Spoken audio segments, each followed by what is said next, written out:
All right, it is 1 minute after, and we have a lot of awesome content to get into today. So I'm going to go ahead and kick us off. And just first, welcome you all. Thank you so much for attending this webinar on how Denmark accelerates decarbonization through district energy. I'm really excited to learn from all of our panelists today and excited to get into it. So I'm just going to do a couple very quick opening remarks and then turn it over. So Gustav, you can move to the next slide.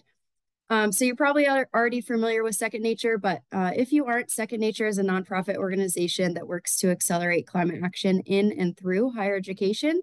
And we support the Climate Leadership Network, which is a network of about 400 campuses committed to climate action and decarbonization.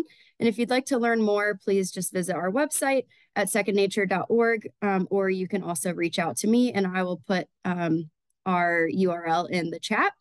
And on the next slide, I just wanted to invite you to Long Beach next month for those who haven't registered yet to join the Higher Education Climate Leadership Summit. This is a gathering of all kinds of folks from campuses and service providers to talk about climate action and come up with some solutions. We have amazing content this year and are really excited about the summit happening next month. So please join us. I'll also drop that link in the chat as well. So lastly, and next slide, I just wanted to mention a couple logistics for today. So all attendees will be on mute except for the panelists, and we'll welcome you to put your questions into the Q&A. You can also use the chat function for if you want, everyone to be able to see the chat as well. And the Q&A will be a little bit easier to manage because we can answer each question individually. So at any time throughout the presentation or all the presentations, please feel free to write your questions into the Q&A and we'll work on answering those as well. We'll have a few minutes after each presentation to answer some questions as well as at the end. And then we'll also try to answer them in the portal as well. So feel free to keep looking at that Q&A as well. I think you're able to also upvote questions. So please feel free to use that Q&A portal. And I think with that, I will turn it over to our facilitators for the day, who will also introduce you to our amazing panelists. So I'm going to turn it over to Max and Gustav, who are from the Danish District Energy Advisory as part of the Ministry of Foreign Affairs of Denmark. And they'll be introducing our panelists and facilitating the questions for everyone today. And yeah, we're so excited to be working with them and for the amazing program today. So thank you again, everyone, for joining us. And I'm going to turn it over to Max and Gustav. Perfect. Thank you, Bridget. I assume everyone can hear me. Thank you for the introduction. Thank you all for showing up. It's a pleasure being here. As Bridget just mentioned, my name is Gustav, and together with Max, we are part of the Ministry of Foreign Affairs of Denmark and the Trade Council of North America. I'll just give a quick fly-in to who we are, what we do. And first of all, just want to show you a map of how we operate in North America. So the Trade Council is working within the Danish different strongholds. We have 8 missions spread across North America in different sectors. So 8 different missions, 8 different sections, where you can see that we operate within energy and environment in Chicago and Silicon Valley, in DC, Toronto, New York. We work within health and life science. And we, as mentioned, take focus on the Danish different strongholds and operate with the Danish companies and organizations. In the energy efficiency sector, as Max and I am a part of, we work within 3 different groups. We work with what we call sustainable cities, which takes focus on accelerating and decarbonizing the North American building stock. We work with sustainable industries, where we have established an alliance of Danish companies that works towards decarbonizing the processing industry within water and food. And then Max and I are in charge of our district energy group, where we work to spread best practices across the Atlantic operate with, again, Danish companies and showcasing some of the solutions that they're doing. And again, trying to put the right people in the room, which also is what we're doing here today. Shortly again about the purpose and objective, we see ourselves having two different roles. We work, as I just mentioned, to support and accelerate the growth of the North American district energy market. And then we showcase some of the best practices from Denmark, while we also are learning from North America and trying again to facilitate knowledge sharing and make sure that we all move towards the right direction. So with that short flight, I'll just give the word to Max, and he will tell a little bit more about some of our partners that we work with, some of the activities we're doing, and then afterwards he'll present the presenters for today, and then we'll get going. So Max, over to you. Thanks, Gustav, and thank you, Bridget. Thank you all the attendees for dialing into this, what we hope will be a very informative webinar for you that will talk about a lot of different things associated with master planning and district energy across campuses. So, as Gustav mentioned, we are, as the District Energy Advisory, responsible for showcasing Denmark's long history in district energy, in energy efficiency. So we work with obviously a lot of different Danish companies, but in particular, we work with these four on the left side of the screen. So Energy, COE, Energy and Climate Academy, and Logstore. So these are the four companies that we, at this moment in time, predominantly are looking to showcase across North America. So just as a brief description of the four companies, Energy are focused on deep geothermal. So they are looking at solutions within 1 to 3 kilometers of deep geothermal solutions, where they are open source, so they pull medium to high temperature water out of the ground to be used in geothermal applications. For district heating specifically, they don't go deep enough for steam, or they're not looking at electricity. They're purely focused on heat and energy as a service for district heating applications, typically towards the larger systems. So they look at the 45 megawatt baseload. So if there's any campuses in that realm, we encourage you to reach out to us, and we can look at how those solutions can be applicable to your campus or to your projects. Next one on the list is COE. So they're one of the largest engineering consulting companies in Denmark, where they are specialized and have extensive experience in district energy planning, mapping, and across low carbon, low temperature systems, as well as expansion of existing networks. So they are predominantly a predominant figure in engineering consultant companies in Denmark. So they are a great resource for looking to spar and consultant services around district energy. Next on the list is Energy and Climate Academy, and they have developed a platform for really teaching new people to the industry about district energy. So there are a few parts to the course that they had created, where it starts with planning the financial models, considerations to make at the highest level. And then it goes into an overview of the different aspects of district energy, whether that be at the building, in your energy transfer stations, or if that be the piping or your heat generation plants, like your incineration plants or CHP. They cover all these different topics at the highest level, because we've helped them develop this course specifically for municipalities and maybe institutions who are looking to get up to speed with the district energy, and similarly with the verbiage that's used in this sector. So that's a course there, and feel free to reach out to us should you want like more information about that.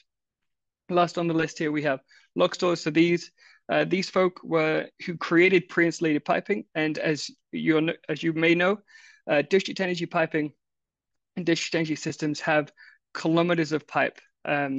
So these folks are shipping product all across the world for district energy applications. And they're one of the largest names. You've probably seen them if you're involved in district energy. And we are supporting their efforts in North America. Going to the middle of the screen here, our strategic partners. So we have, so to showcase two specifically, VEX and Danish Energy Agency. They're two of our wonderful presenters here today. So we're going to be passing the floor over to them to present some topics about district energy as they function in North America and in Denmark, sorry. Then State of Green is a non-for-profit organization just used to showcase district energy. Same thing with DDEA. They're both platforms for helping move the district energy and low carbon transition forwards, where DEA is the And I think Laura is going to mention this briefly, but under the Ministry of Energy, Utilities and Climate, focused on the regulation planning aspects of district energy in Denmark, and then Vex is a Danish district heating company looking at using surplus heat from CHP waste incineration and transmitting and distributing that to communities. On the last here, we have strategic partners. So these are various people that we work with in North America. There may be some of you on the call that are falling in one of these organizations, but just to highlight a few of them, we have IDA, who is the largest association of district energy. So they have conferences twice a year, and we are participating in the one in San Francisco, which I'll touch on a little bit later. We also have Rambo, who are a Danish company, but they have presence in North America, and they're also one of our wonderful presenters who are going to be speaking about master planning at campuses. And then we have utilities, energy developers, and government, such as Toronto, Durham region, the Canadian government that we look to support as part of global public affairs efforts. Perfect. And then next slide. And here are some of the activities that we are looking to do in this year. There may be some of them that would be familiar to some on the call already, such as the IDA Campus Energy conference in February. That's in San Francisco, and if anybody's there, feel free to reach out to us. Our contact information is coming up soon. But if we are going to be there with a whole Danish presentation and exhibition. So if you're planning to attend, please feel free to reach out to us. We have a few workshops around North America. So if you're in one of these locations, we would be happy to invite you to the workshops in each of these locations. Or if you'd like to travel to them, we can keep you in the loop. We also want to highlight the delegations. So we bring stakeholders to Denmark to see on the ground what type of solutions Denmark has and is enacting to really help drive the transition to a low carbon economy. So these are the activities. And again, feel free to reach out should you have questions about any of these. But on to the next slide, we are happy to present our agenda for today. So in about a minute, I'm going to pass it over to Laura from the DEA to talk about how the regulation of district heating in Denmark to create the platform for how Denmark approaches district energy. And then we'll follow that with a Q&A for Laura specifically on her content, and if there's any questions there. And as Bridget mentioned at the beginning, feel free to put those questions into the chat, and we can also address them individually or bring them up to the presenters during that Q&A period. But after Laura, we're going to pass it over to John and Rob. So these two gentlemen are from Rambo, and they're going to be talking about the best practices in campus master planning, which is from what we saw on the respondents on the registration, is a lot of what you are hoping to see and learn from. So John and Rob will speak to those aspects. Again, Q&A after that, and then we'll pass it over to Lars. We'll talk about the more of the next generation district energy solutions, which is the digitalization of district heating networks and how that helps to optimize and improve energy efficiency and reduce consumption across district energy networks. And then we'll close off with some remarks from us. So with that, I can pleased to present Laura from the Danish Energy Agency. And we can pass the floor over to Laura. Thanks very much. Thank you very much, Max, and thank you for inviting me to speak at this webinar. My name is Laura Kjær, and I'm a district heating advisor in the Danish Energy Agency. My educational background is as energy planner, and I've been working here at the Danish Energy Agency for some years with how to use regulation of district heating as an enabler of the green heating transition, and that is basically my main message today. That's how we've used it in Denmark. Next slide, please. So before digging into the actual topic of district energy, some of you might wonder what is the Danish Energy Agency, but just to keep it very short, we are a government agency under the Ministry of Climate, Energy and Utilities in Denmark. So we are part of the ministry. We, specifically in my department called Global Corporations, we work with 24 countries in the world on how to accelerate the green transition.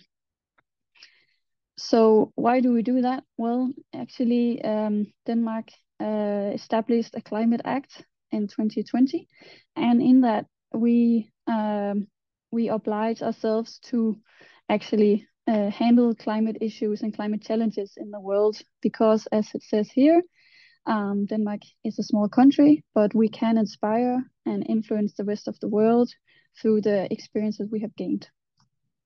Next slide, please.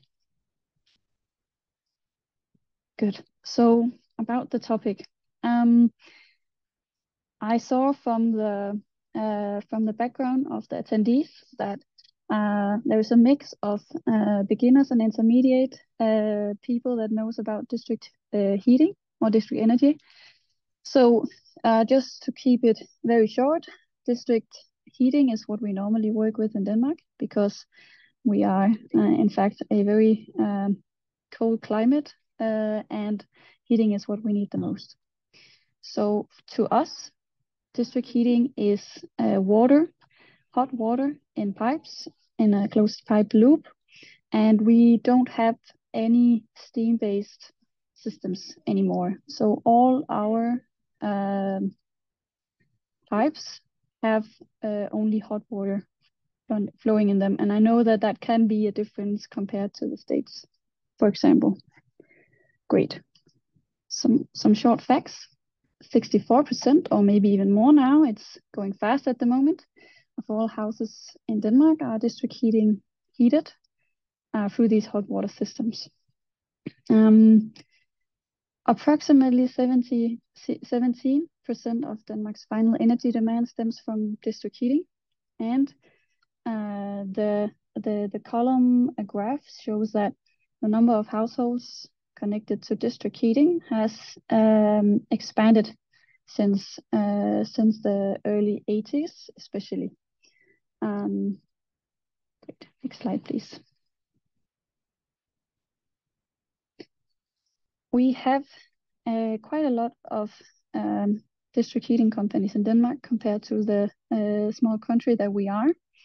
And it's because there are a lot of companies that are cooperatives, so consumer owned. And what you see on this graph is just to illustrate that the diversity is large. We have Greater Copenhagen on the left side with a bit under 500,000 households connected. And then we have smaller systems on the right side, and that could be approximately 28 households connected. So just to say that the sector is very diverse, and it also is important to acknowledge and take into consideration when we do the regulation of the sector. Next slide, please. Good. So that was just a bit of an overview. And what I want to really focus on today is that the Danish Energy Agency has been quite an active authority in shaping and expanding the district heating systems and landscape in Denmark all the way from the beginning. And there are some other authorities, and they all have their own specific role. And that is all very important in understanding how has the development of district heating actually taken place. Next slide, please. Good. A bit boring maybe, but to me as a person working in the Danish Energy Agency, this is really important. And I guess also for the companies.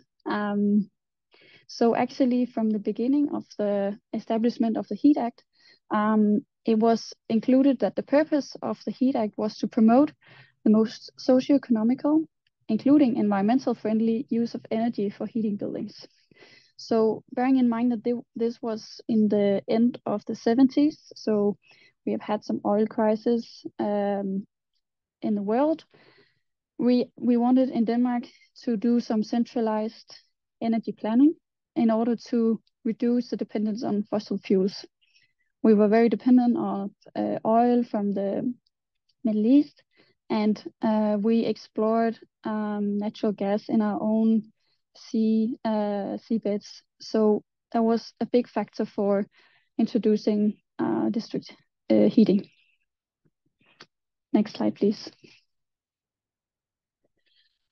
So I mentioned that there are some different authorities and institutions present in driving the district heating sector, and this is to illustrate the most central ones. So we of course have ourselves, the Danish Energy Agency, as a part of the Ministry of Climate, Energy and Utilities. So we do all the framework, we do the laws, we do the secondary laws. We provide tools to municipalities and district heating companies, but especially municipalities, in order for them to take up their role. And the role of the municipalities is really important. It's actually the main role in her whole setup. In Denmark, the regulation prescribes that the municipalities are the heat planning authority.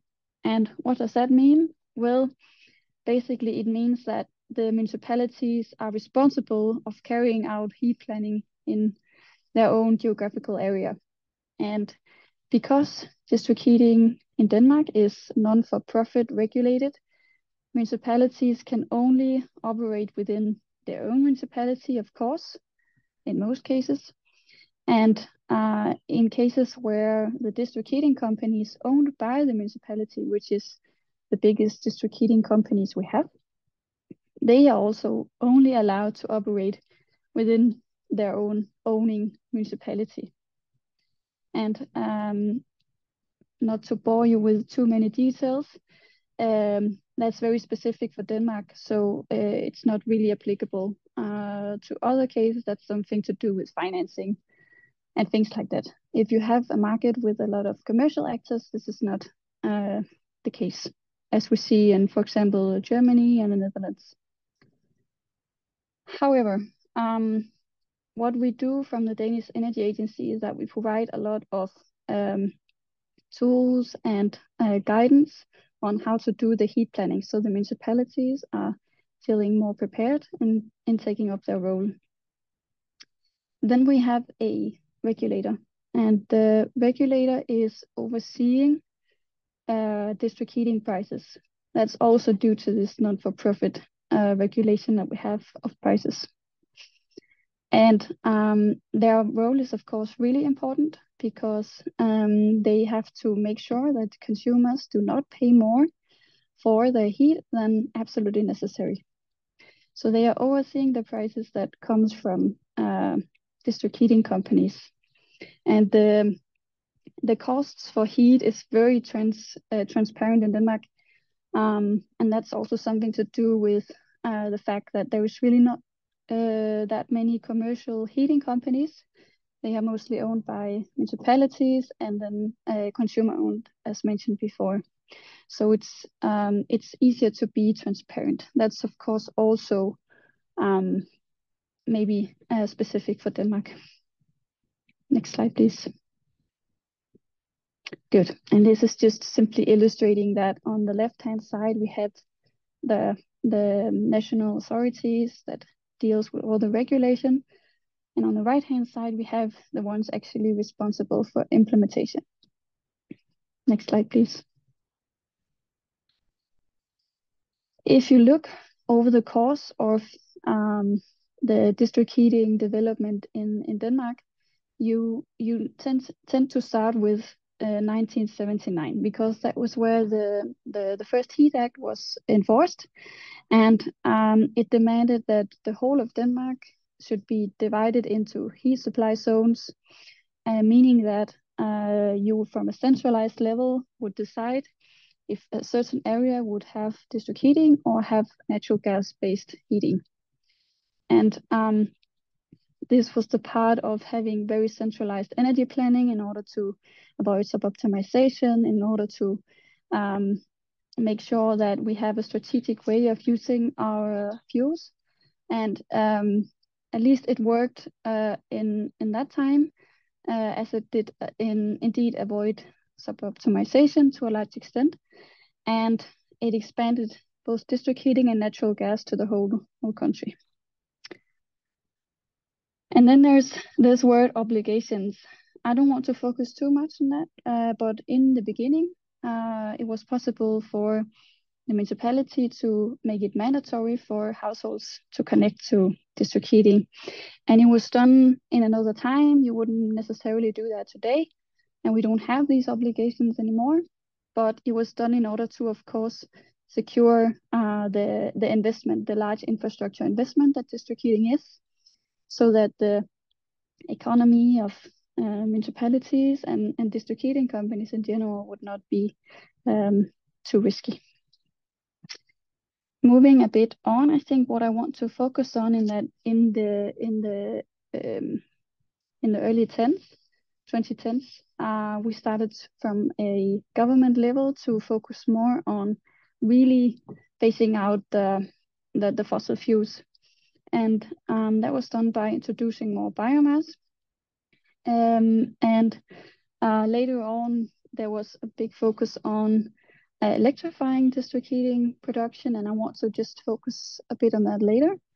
And indeed to phase out all the natural gas, because we don't want to use gas for heating, and it will also be completely phased out in the coming years. Yes, next slide, please. Great. Yes, so as I just mentioned, the ways that we produce district heating is of course also related to what have we from a government level wanted to expand the use of, for example, reduce the dependence on fossil fuels, expand the use of green technologies, and that's very much something that has been steered also from a government level, that we have sought to push a certain technology or fuel. And at the moment, it's very much electrical heating technologies. If we look at, next slide, please. So this is a figure that some of the other presenters might also have. It's very known in the district energy community, at least in Europe. It's basically demonstrating how you go from first generation production of heating to fourth generation, and I don't have fifth generation here, but that's also on the table at the moment. And the development it shows is really is basically how it's been going on in Denmark. So we went from a lot of centralized production called the combined heat and power plants. So places that both produces power and then also develops heat as a waste fuel. And the thing that has happened is that we went from this very centralized base production until a more decentralized production method. So that's also why you see even more technologies on top of each other. It's simply because we have tried to what we call diversifying the heat sources. And what does diversifying means? Well, it basically means that you are less vulnerable to outside changes, because the more ways you can produce the heat, the less risks you have of being obstructed due to gas crisis or other external factors. So diversification is a really important word at the moment here in Denmark. And one way we have tried to push the development from the government side is to try to give subsidies and lower taxes on electricity for heat. And that's basically because if you have a system that we have now where you can lower the temperature more and more in the grid, so we don't have steam anymore, we have hot water, and hopefully in the future it's not hot water, but it's more middle temperature water, so maybe 50 degrees, 60 degrees. And if you have that, you can actually utilize a lot of waste heat sources in the landscape. So for example, when I say waste heat sources, it can also just be energy in the surroundings. So the temperature or the energy or the heat in the outside air, the heat in water, the heat in lakes, the heat from industry that they already produce now, because if you do a process, there is some waste heat. So we really want to collect all the waste heat in the society, because the more waste heat you have, the less really valuable fuels you have to use. So for example, hydrogen is off the table. We don't want to use hydrogen for heat in Denmark because we have other alternatives. It's not all countries that have that. And we instead look at where are there processes going on in society where excess heat is produced, and then we want to collect that for producing heat. And I'm sure Lars will tell more about that. Next slide, please. And just to sum it up a bit, this triangle is called the energy trilemma. And it's because when you want the green transition, and it's really a principle we are using in the government to in the green transition, is that you want, of course, to phase out fossil fuels. That's for sure. That's something we have to do. We have the Paris Agreement. We have to live up to it. It's a responsibility we have. But you also want to make sure that all consumers have electricity at all times, have heating at all times, because it's important, and people have to have the everyday going, and there are hospitals that needs electricity, and it's really important to have a high level of security of supply. And lastly, of course, economy is a factor. We want to ensure low-cost heat for consumers. And it's often said that if we do something green, it's more expensive, or it's more vulnerable, or it's not really as good as what we had before. But then what we are doing, or the principle that we are operating from in Denmark and also in the regulation, is that we focus very much on the principle of sector integration. And basically it is to make all the energy systems, so the electricity system, the heating system, the gas system, if that's something you have, make sure they are connected so that they can you can use heat when, of course, the electricity price is low, and you can utilize all the energy within the whole use of sector integration. And maybe there's also some of the presenters that will dig more into that topic later. It's just to say that that's actually a principle that we regulate based on. Next slide, please. Very short. This is the outlook for district heating until 2035. And basically in 2035, we expect that the district heating production is almost 100% renewable. I'll just leave it there. Next slide, please. I'm not sure about how much time I have, actually, looking at some of the facilitators. I think yeah, just one more minute, Laura, and then we can jump over to questions. Yeah. I think I'll just keep it there then by the last slide, saying that in 2035 we expect to be 100% renewable in our heating supply. Thank you. Perfect. Well, thank you very much, Laura, for the presentation, and for the presenters. That hopefully that gives a good overview of how Denmark tackles district energy from the regulatory component. So we will jump into our Q&A component of the webinar. We do have a question that's received. So this one is talking about the sustainability and environmental concerns around biomass. As on your previous screen, biomass will be a baseload component or a predominant component of the energy mix in Denmark. So how does the DEA approach the the environmental sustainability concerns as biomass is imported in from, for example, the southern US. So what is the discussions being had at the ministry or agency level regarding specifically biomass? Thank you for that question. Somebody noticed. I didn't mention it, and it's not because I don't want to.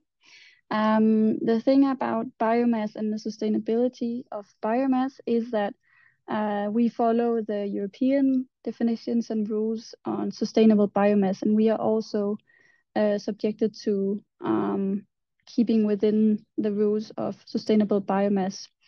And it's something we focus on in the Danish Energy Agency, and also trying to see how can we reduce actually the use of biomass. So that's also why we focus on introducing some regulatory tools, for example, subsidies and taxes, in order to promote more electrical technologies, such as heat pumps, because we see that there is these many waste heat sources in society that can be harvested and utilized in electrical heat pumps and producing heat based on that.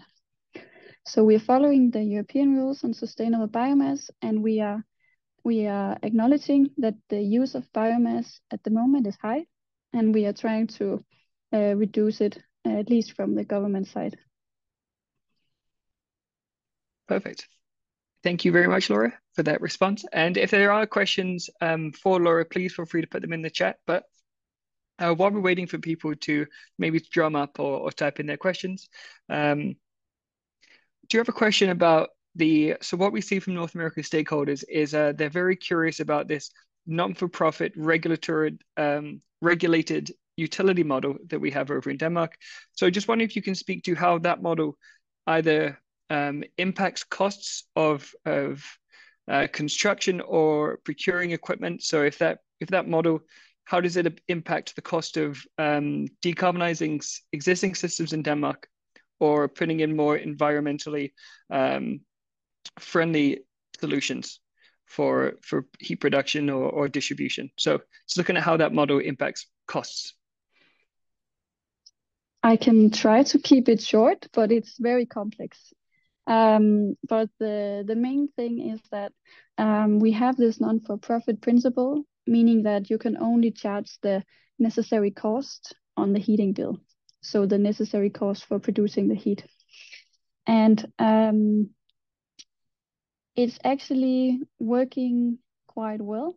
It's been like that all the time, so we don't know what it would be otherwise. But if we compare to for example, the Netherlands, who has a market-based pricing principle, or at least another principle, we see that the district heating price is actually lower in Denmark compared to the Netherlands.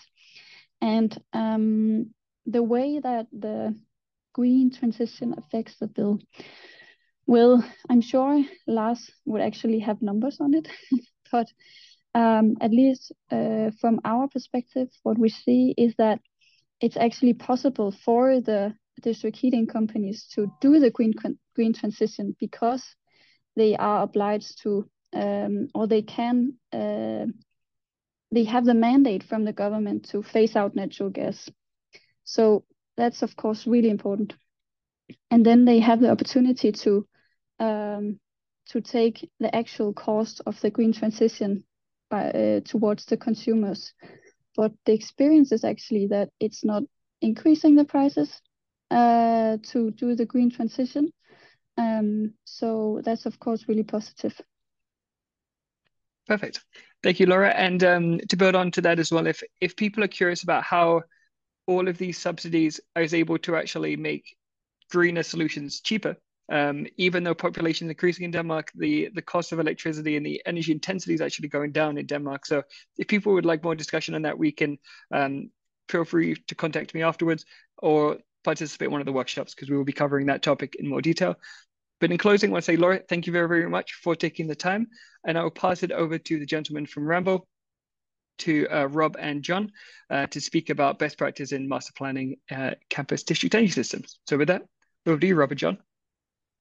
Very good. Thanks, Max. Thanks everybody for joining today. Good afternoon or good morning. John and I are going to talk to you about our work in campus master planning. John and I have been working together for the last 5 years on a lot of work in New York State in particular.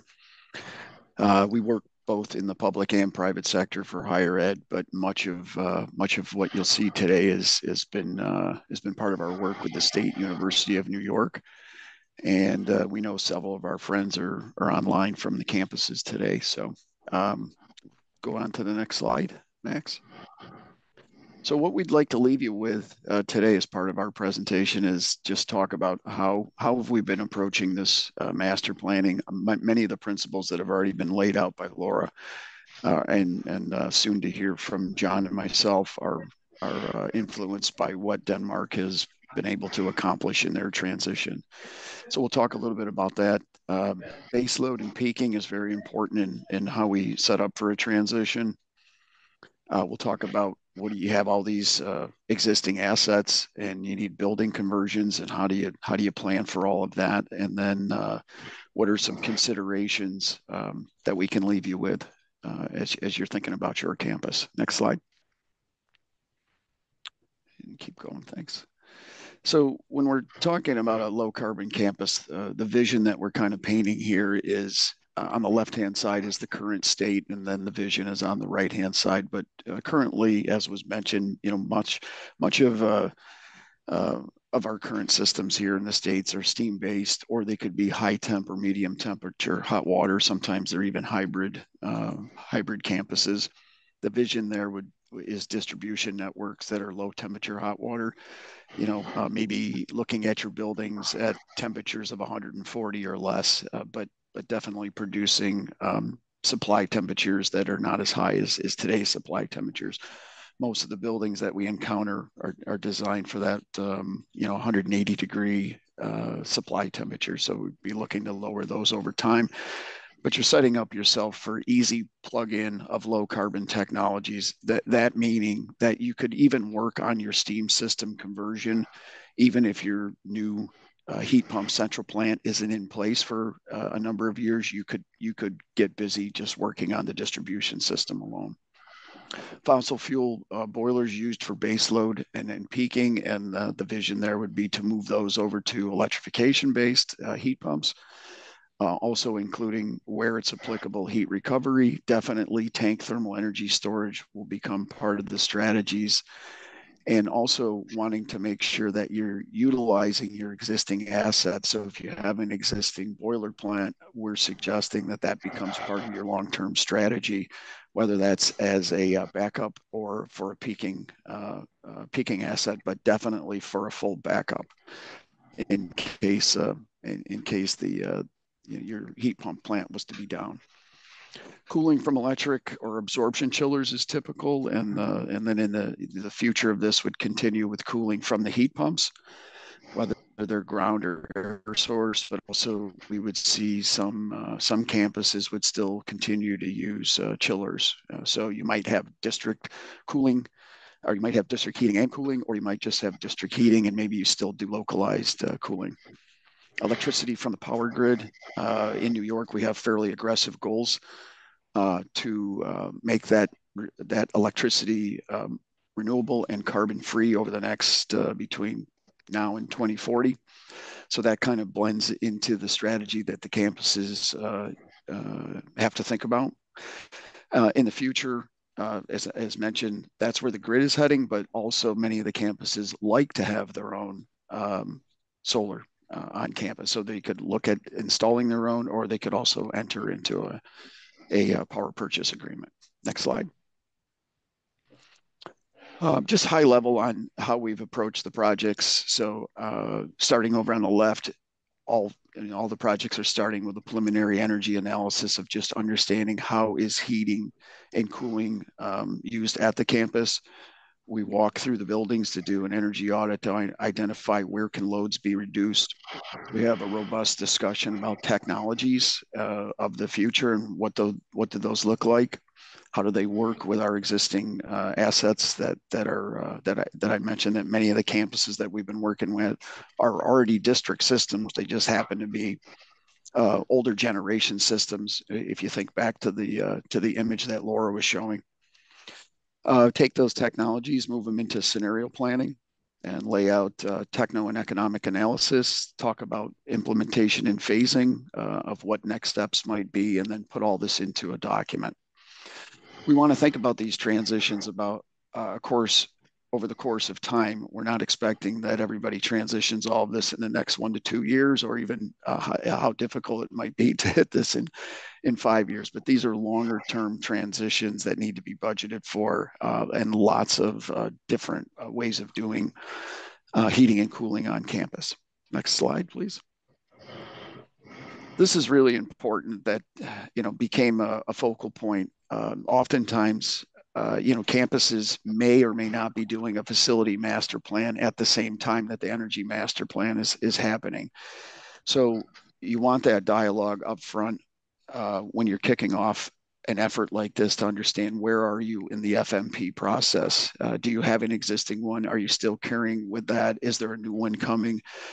And making sure that there's alignment between those two documents. We from the energy planning side might suggest a focal point on certain parts of the campus, but the FMP may suggest something else. So having those open dialogues, oftentimes it might just be a couple good calibration meetings with the architect who's leading the FMP and the campus, and just gathering some alignment. So both documents are having some synergies, and you're looking for alignment of the academic priorities. You're talking about building systems and when they're going to be renovated, and maybe some demolitions that might occur. When are new buildings going to go online? Lots of changes with demographics. Obviously, there's a much lower student body that's available in the coming years just on the demographic downturn. So that's changing how campuses are thinking about using the buildings and how many of them need to be online. So that goes into our future heating projections and cooling projections as well. And ultimately trying to come up with capital resources that are realistic and attainable. Next slide, please. And I'm going to pass this next discussion over to John.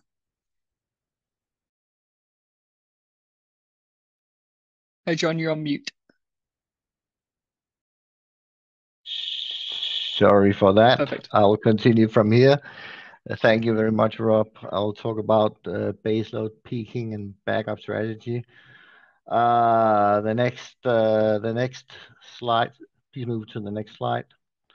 So this is actually the basis of everything. I would almost say the heat load curve. Everything starts with the heat load curve. What does the heat load curve look like? And when you look at the shape of this curve, it's quite easy to see that you have a quite distinct area of the curve, which we always call base load.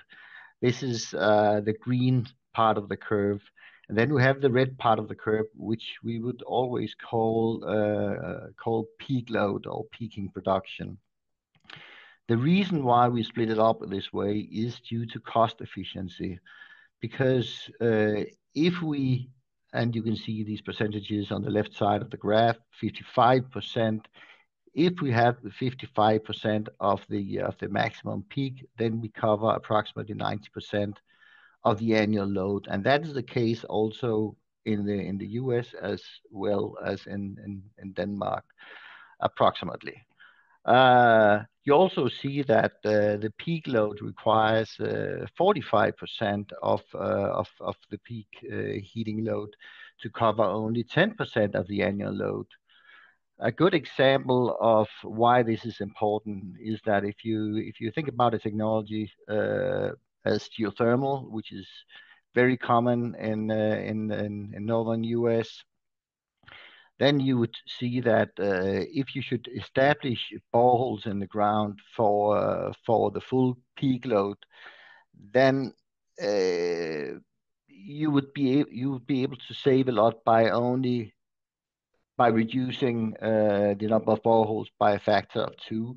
So only installing 50% of the boreholes and then covering 90% of the annual load. And that has a huge influence on the economy, since boreholes are extremely expensive. We often talk about approximately $20,000 per borehole, only covering approximately 10, 15 kilowatt or something like that. So boreholes are a very expensive technology. So therefore, it increases cost efficiency to look at the system like this. So to the left, we have some base load characteristics. I talked about the first one. Often the base load technology has high capital expenditures, meaning that it should operate many hours per year. Obviously, then it should have low fuel costs, or if we talk heat pumps, we should find good heat sources so that we can achieve a good COP of the heat pumps. Whereas peaking and backup technologies have some other characteristics. We should have low capex. For instance, a boiler, existing boilers, as Rob talked about. We should have a high reliability when we use these boilers for backup. We should have a high fuel supply reliability if we use it for backup.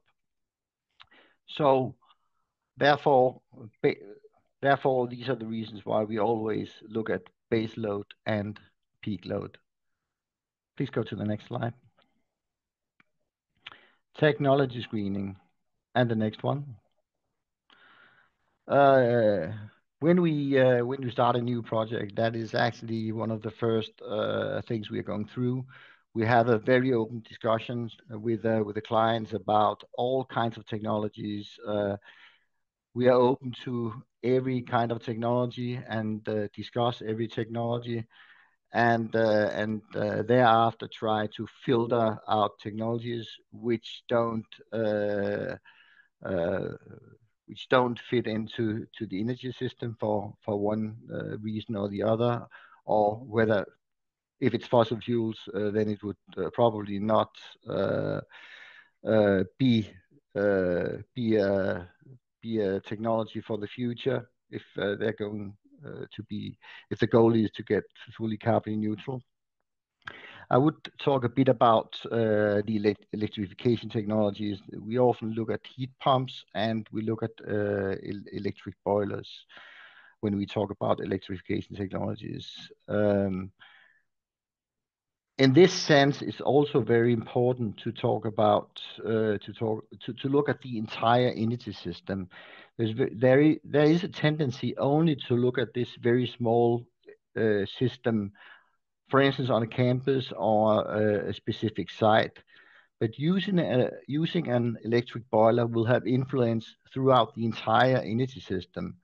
So if an electric boiler is operated, if it's an energy system with limited renewable resources in it, then it could actually mean that the centralized power station will need to regulate capacity up. Therefore, electric boilers could actually have higher emissions than a simple gas boiler. I'm sure there could be many questions about this, and I would gladly talk much more about this if someone is interested about this. We always look at technologies based on their ability to meet the long-term goals, capital expenditures, operating expenditures. How well do they integrate into the local energy system? If, for instance, we talk about a technology which should be in operation all the time, then it would probably not integrate very much in the local system. In the future energy system with much renewable energy in it, flexibility is the key. So technologies should be able to switch on and switch off depending on the prices for electricity. Therefore, energy storage is also very, very important. That's one of the most crucial components in the energy system. So tank thermal energy storage is connected to every single system in Denmark. By having a tank thermal energy storage, you're able to disconnect the use of electricity or production of electricity with the production of heat. So you can produce to the thermal energy storage, and you can disconnect or you can disrupt your heat pump and wait until you have adequate renewable energy in the grid again. And actually, This is quite simple to see. We just follow the prices for electricity. At low prices for electricity, low hourly prices for electricity, there's a high share of renewable energy in the grid. Let's go to the next slide. Scenario planning, and the next one. This is what we always include within the different projects. We look at always a business as usual scenario, individual scenario, ambient loop scenario, and 4G scenario. Laura talked a bit about the different heat pump generations, and it's fully correct that we now talk about ambient loops of 5th generation systems, but also be aware that it's definitely not always the latest generation which is the best. That depends on many different factors. This is not the same as when we talk cell phones or something else. A new generation is better than the previous generation. There, you really have to dive deep into this and find out the economics behind it to be able to say which system fits in my case. So when we look at the scenarios, we look at the approach, what produced the base load, what produces the peaking, how is domestic hot water produced, how do we produce space cooling? Can we co-produce heating and cooling with heat pumps? That's very often the case. How do we back up the heat if for some reason there's no electricity? Which kind of distribution system do we have? Is it a clustered system, 2-pipe system, 4-pipe system, ambient loop, or something else? Maximum electrical load, that's very important. For instance, if you have an area entirely supplied by individual heat pumps, then obviously that would require much more upgrade of the electrical infrastructure than if you have a centralized plant producing heat to the buildings. So this is very important, and it's always part of the projects. Also to be able to include a cost for upgrade of the electrical infrastructure. Energy storage, which type of storage do we include? Please go to the next slide. So this is a bit more about this assessment that we are doing that I just talked about. We always look at the potential electrical upgrades on building level, campus level, and utility level. And you can see on this slide we have different technologies, and we have the red line, and the red line in this situation is the maximum electrical capacity on the campus. So you see in some scenarios we have significantly higher capacity requirements to the electricity, and that's mainly where we use electric boilers for peaking. So it is required that we always look at using electric boilers for peaking, but we also have to look at the consequences of using electric boilers for peaking. I'll not go into details about this. So I think we should go to the next slide. I will turn it back to my colleague, Rob, again. Here you go, Rob. Thanks, John. Just a couple slides, just being cognizant of time here. So one of the important parts of our work is doing some hydraulic modeling. If they're particularly with medium temp systems, we want to understand, is there potential to reuse some of the existing piping? Let's say some of it's steam and some of it is medium temp, and we want to see about being able to reuse that. So we try to model it and with some different temperature differentials to see is that potential exist and help save on capital. Next slide. This is just one of the graphs from one of the campuses, and just kind of depicts a layout of where new piping would go, maybe where a new central energy center would be located, what pipes can be reused, what pipes going to need to be changed out and replaced, and where might bore fields be located. So it's a visual of being able to take the hydraulic work and just show it graphically. Next slide.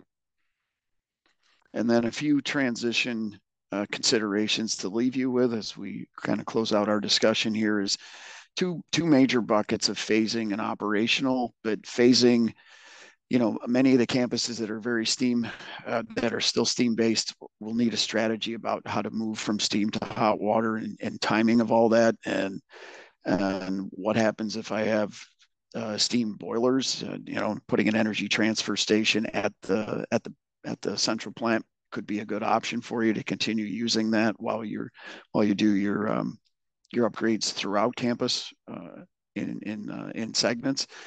The building improvements, just thinking about those temperatures again that I mentioned earlier on, and timing that with your facility master plan. How can we use the existing assets during the transition, and can they become full backup for us as we make it through the, you know, let's say it's a 10 to 20 year build out. And thermal storage needs. And then from the operational side, you know, this is going to be a different way of operating. John mentioned thermal energy storage. You'll be looking at a renewable grid that has more fluctuating wind and solar in it, particularly here in New York, but other states as well. Making decisions on when to produce heating and cooling that you would use during off-peak will be a little bit different, just given what the weather might be and when's the wind blowing and when's the sun out. New skills required for operational staff. And then you know, it's a workforce development on that. Oftentimes we see that the campuses, facilities folks are a little initially concerned about what does this mean for their work. But their skill sets will be just amplified moving forward in terms of some additional complexity and their knowledge needed for these types of systems.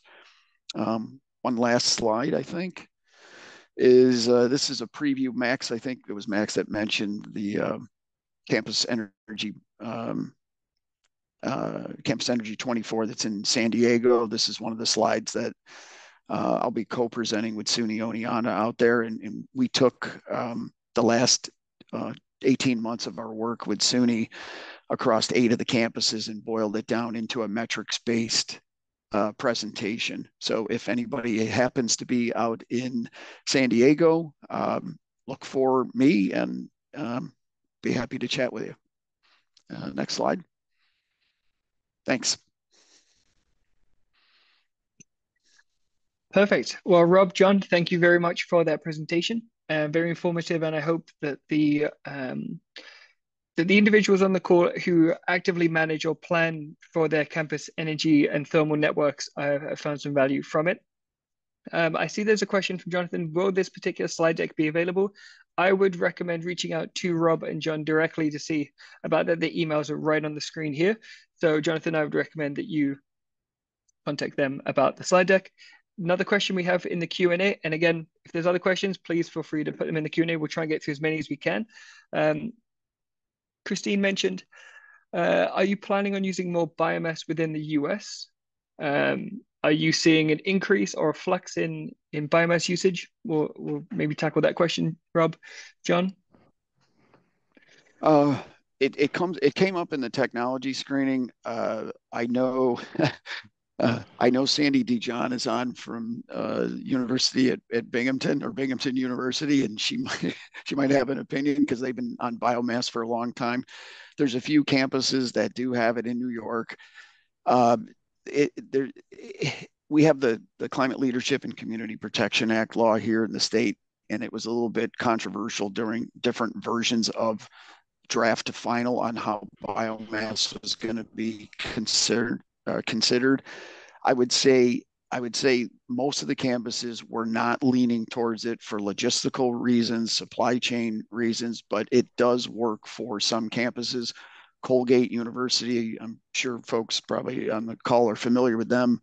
If you want to reach out to John Pamilio there, he'd be happy to talk to you about how they've had great success in biomass over time. But I think we'll keep this Perfect. response relatively short, Max. Perfect. And I see there's other questions in the chat. I will take those out. I'll email you, Rob and John, right now, and then we can drop those responses back into the chat for everyone to see. But with that, thank you again for taking the time, and we'll pass it over to Lars from Vex, who is our next presenter, talking about district heating and the future of systems, leveraging digitalization aspects and tools. So with that, over to you, Lars. Thank you very much, and thank you for the invitation to participate in this event. As mentioned, my name is Lars Gullev. I'm working in the district heating company Vex. Now as a senior consultant. I started in the company back in 1992 as the technical manager and changed position to the CEO of the company in 1997 until the 1st of December last year. So now I'm only working with topics which I find interesting. I have no responsibility for my colleagues, so I only focus on how the knowledge I have achieved during these 30 years in the company can be of benefit for people outside the Danish borders. Furthermore, I'm the vice chair of the IEA District Heating and Cooling Executive Committee, where I have colleagues from Canada and US. Among the group, also representatives from China and Korea. So we are in this group covering almost the whole world. I should try in this presentation to give you an insight in how we work with digitalization and artificial intelligence in the district heating sector. It's a complicated topic, so I will just give you some examples. So if you take the next slide, please. When we talk about digitalization, it's a buzzword. Everyone uses it, but what does it in fact mean? To make it short, it's a transition from an analog mode to a digital mode. And we have an excellent example from cameras, which years ago were an analog concept, but over a relatively short period, it was changed and replaced by digital cameras. Next slide, please. You also know the buzzword blockchain. You know it from Bitcoins and all these ideas about the technology which can enable secure transactions with banks, etc. Blockchains acts as the digital common cash book, and it's constantly up to date, and it's associated with databases. So next slide, please. You also find this digitalization wave coming in across the society when we look at this phenomenon, Internet of Things, where you will find it in smart watches, you will find it in shops, put on the products you can buy in the shops. So there can be included an alarm. So if you take it out of the mall without paying for it, you will probably be contacted by some maybe not that polite people. You also find it in refrigerators. So they are more and more intelligent. So when you take out a product of your fridge, it will immediately be put on the list for what you need to buy in the supermarket next time you are shopping. And you also find it in thermostats for controlling the indoor temperature. But also in the industry, we see this technology, Internet of Things, more and more. We can have it in the district heating sector, where we can put these small sensors on, for instance, pumps, and they use them for monitoring vibrations in the pumps. So we know exactly the time where we should put in new spare parts in the pumps. Not too late, because then we can make a lot of damages, but not too early, because then we haven't you can see, used all the lifetime of these small individual components. So it's an integrated part of our life today, and it makes life much more easy, and it helps us to reduce our overall costs. So next slide, please.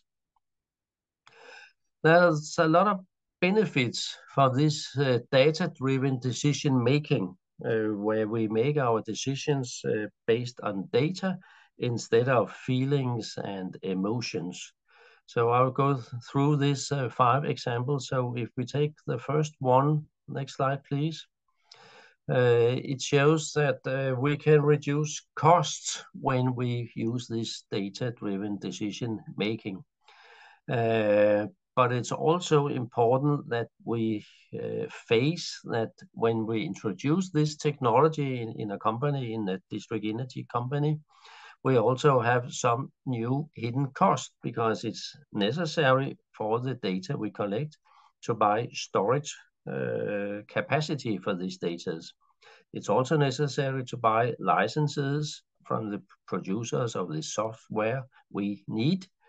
We also need to take in new employees with new knowledge in the organizations. We need some data scientists, which is maybe a new category of employees in the company.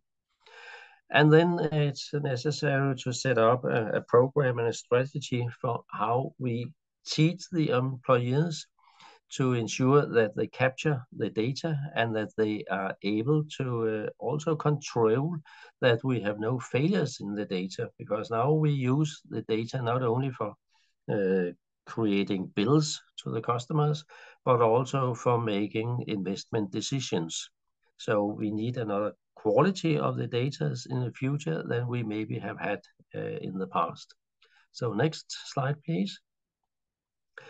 It also make it be possible in an organization to make faster decisions, because now we don't have to listen to all the individual opinions on what to do. We can make the decisions made on real data instead of feelings and emotions. And when the decisions are backed up by hard data, there's less room for discussion afterwards when the decision has been taken. So next one, please. When we have this database decision making, it's also possible to make continuous improvements, because we have the data very fast.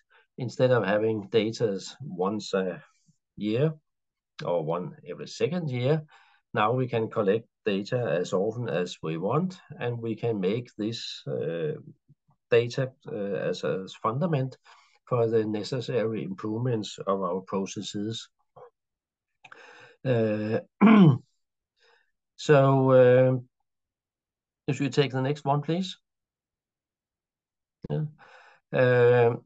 It's also a challenge in many organizations, and I see with the age I have, in many organizations, the decisions they are based on the knowledge and the experience and the feelings which the senior employees have. But we also have to face, when you are in a combined heat and power plant or a production unit, that some of the decisions, they are based on the experience you have when you have a more easy life. So if you are have your job in an operation center, you know exactly the position of the primary air and the secondary air, because when it's in the control equipment is in that specific positions, you know that you will have a quiet day on the job. So it's difficult and can be dangerous for an organization only to base the decisions on what the seniors mean, when you change to a data-driven decision, it's more easy for the teams also to include the knowledge from the younger people, and you have a more stable decision phase. So in other words, you can see that these teams, they shift from a hierarchical decision making to a more open and more informal decision making, where data is the central point for the decisions. So next slide, please. The last one, it's more easy to make planning in the organization, because now it's based on data, and your organization will feel more confident as a side effect of this, because you know that decision you are taking, it's based on facts from the process you are responsible for. So we take the next slide. We jump to an example from the combined heat and power plant we own in the greater Copenhagen area. The VEX is the district heating transmission company supplying 180,000 households with district heating. The primary part of the heat we buy from independent combined heat and power plants and waste to energy plants, but we produce 10% of it from our own 100% sustainable biomass-fired combined heat and power plant. And there we have had a case where we try to change the decisions from being based on feelings and emotions to make it be based on data.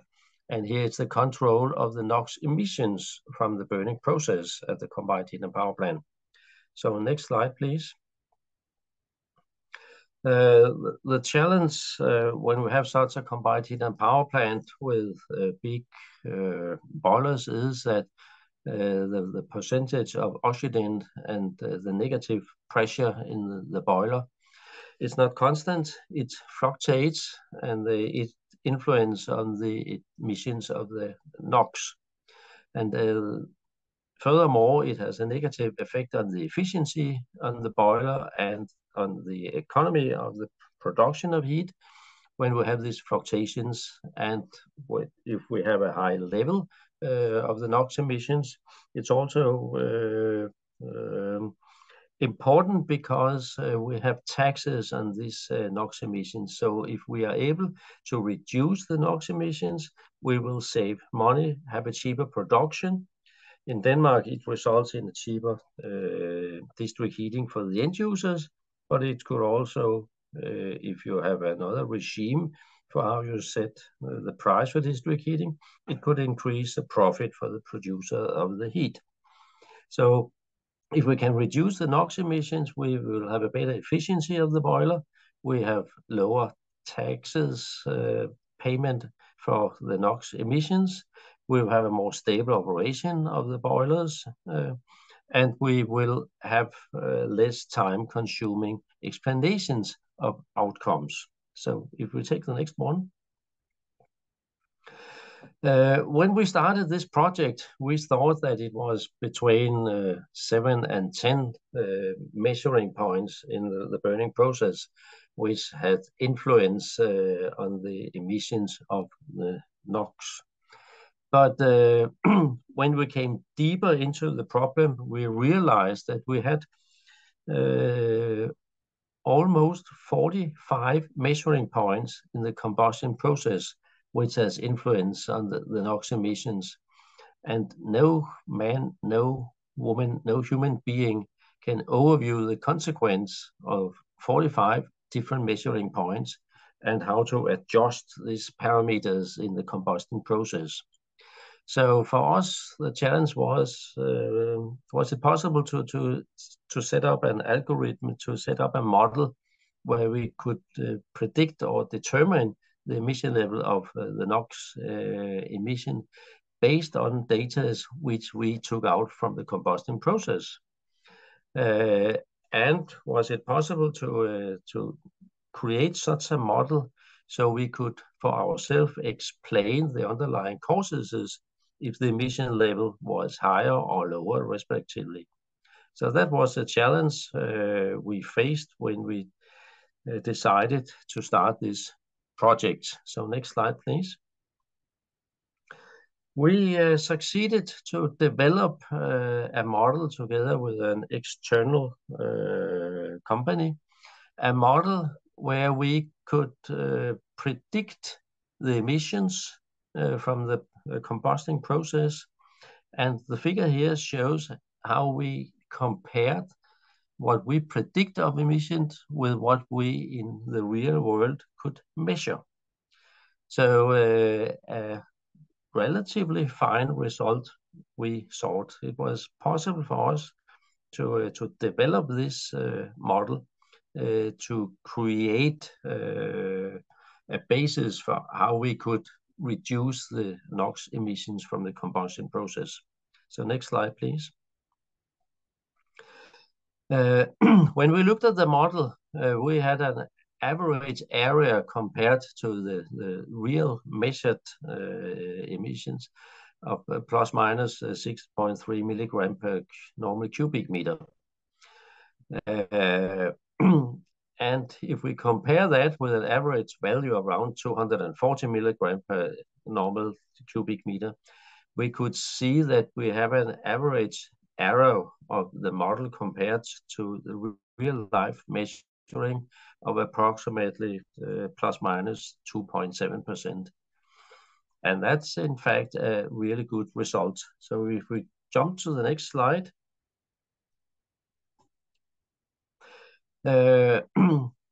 Here we could see what was the financial or the economic consequences of this NOx emission.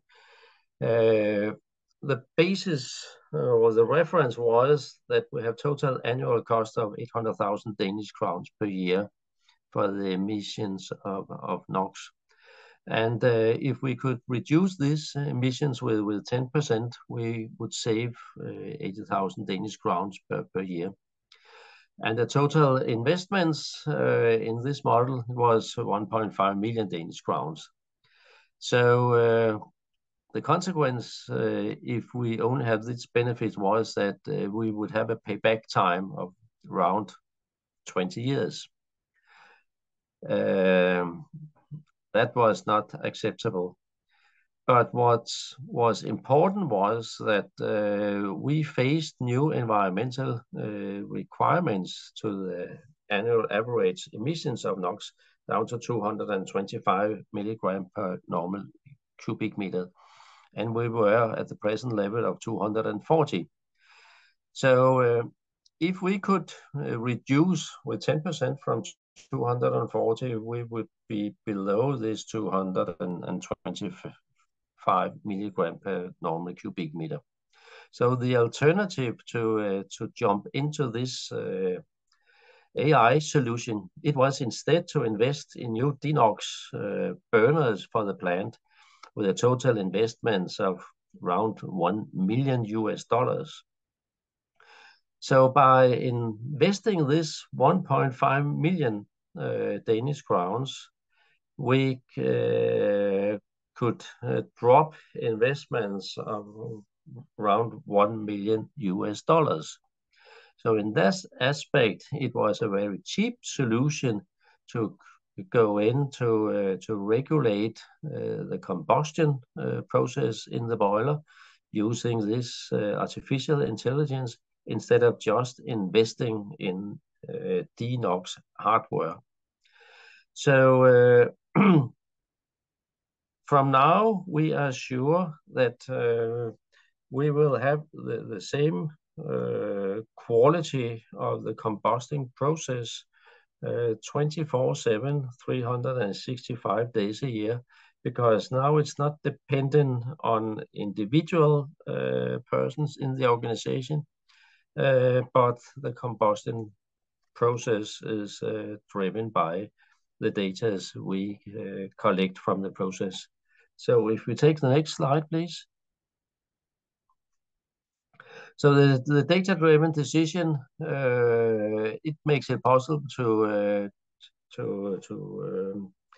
use the observed data from the actual time and use them for a predictive insight in the process. And it makes it also possible in an easy way to research and check why the process is working well for the business, but also get an insight at why is it not working well and expected as we did. So I think it's one slide more. It should be the last one. So this was a short example how we use data for optimizing the process in a combustion process in a boiler. We also use this data in other aspects where we use the energy meters placed at the end users, which normally only are used for billing the consumers for the heat consumption that they have. But these energy meters, they can also collect a lot of other data concerning flow temperature, return temperature, pressure. And these data, we have started to use them to optimize the operation in real time of the district heating pipe system. So again, we use the data, actual data from the process, to optimize a process in a closed circuit, you could say.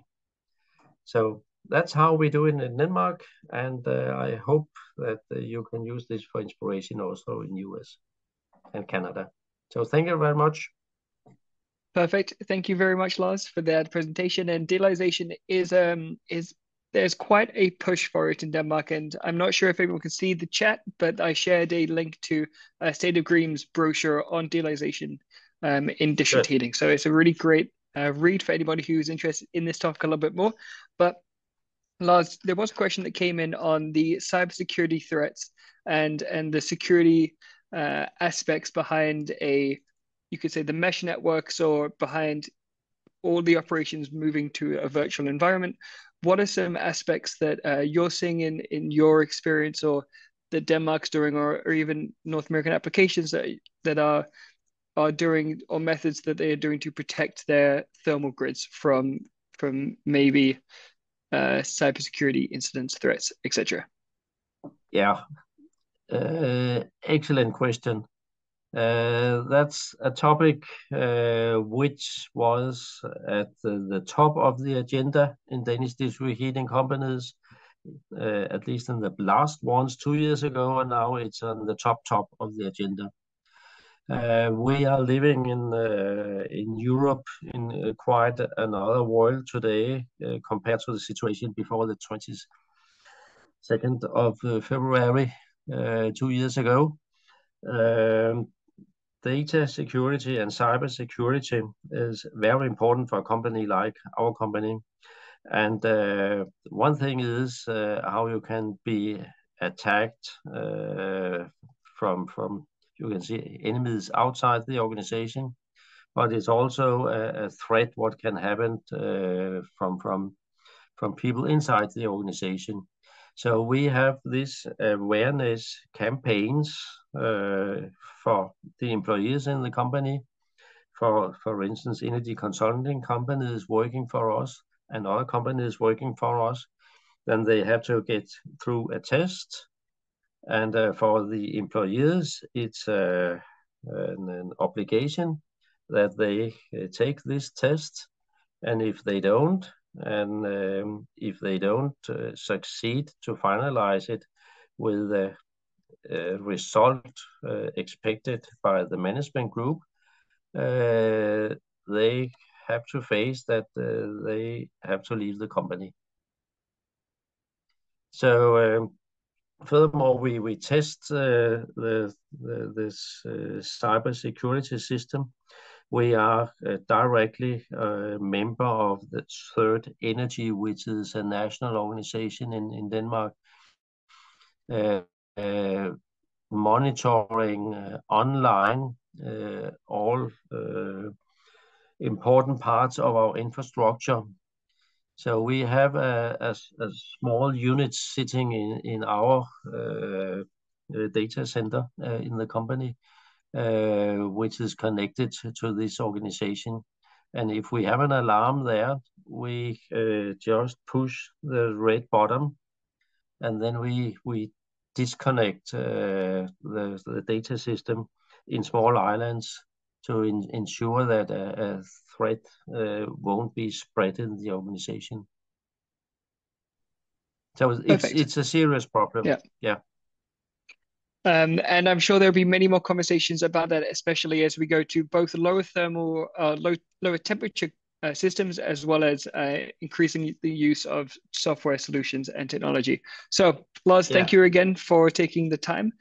We are at the bottom of the, or midway through the hour now, so we're just going to give some closing remarks.